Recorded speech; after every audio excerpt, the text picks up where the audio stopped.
You ask Tiger to solve. This deals with linear equations with one unknown. The final result is x equals 3. Let's solve it step by step. Simplify the expression. Expand the parentheses.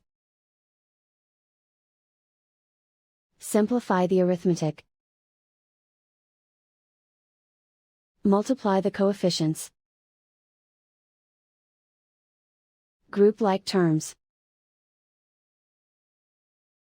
Combine like terms. Group all constants on the right side of the equation. Subtract 24 from both sides. Simplify the arithmetic.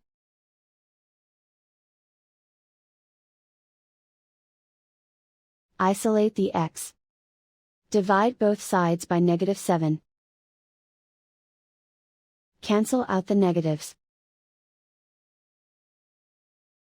Simplify the fraction. Cancel out the negatives. Find the greatest common factor of the numerator and denominator.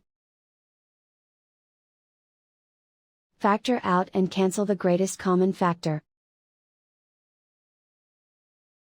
And so the final result is x equals 3.